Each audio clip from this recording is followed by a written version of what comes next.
There was a man named Job in the land of Uz, and he was blameless and upright, feared God, and turned away from evil. Job was a wealthy man. He had 7 sons and 3 daughters, and owned many livestock and servants. He frequently offered sacrifices for his children and always strove to live a holy life. God said to Satan, "Have you considered my servant Job?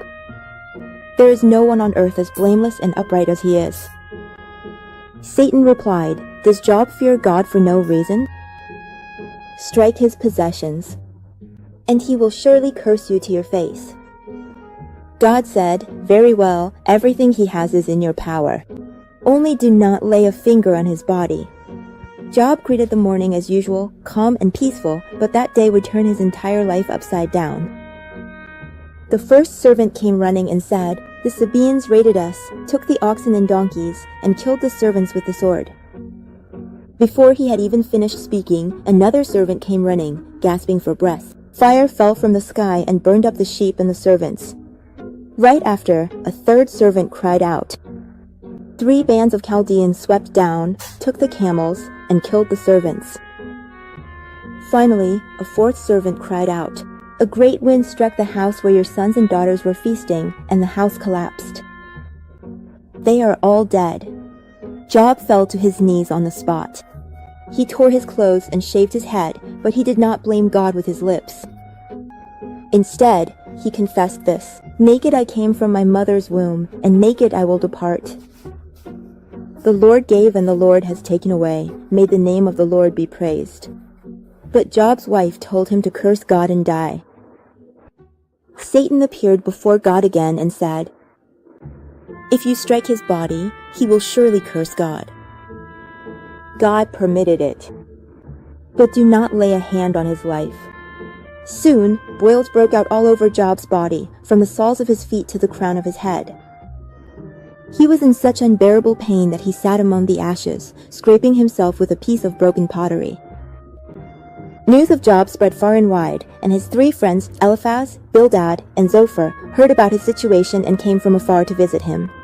When they saw Job from a distance, his appearance was so dreadful that they could hardly recognize him. The friends wept together, tore their clothes, and sprinkled dust on their heads. Then they sat on the ground with Job for 7 days and 7 nights without saying a word. On the 7th day, Job broke the silence and spoke. "If only the day I was born had been cursed, if only the day my mother gave birth to me had never existed." Job felt so overwhelmed by his suffering that simply being alive was unbearable. But he did not curse God. Then Eliphaz, one of his friends who had been silent, cautiously began to speak. "Job, think about it. Has anyone ever perished without being at fault? God never punishes those who are innocent." Job replied, "I am upright before God. But my friends, instead of comforting me, you are only making things worse. You say my children died because they sinned. But God never strays from justice." Zophar said, "Job, are you hoping to get by with less than I do? Watch your mouth before God." Job felt deeply wronged by his friend's accusations. "Tell me what I have done wrong." "God's silence only makes my suffering worse. I wish there were a mediator between heaven and man who could plead with God on my behalf."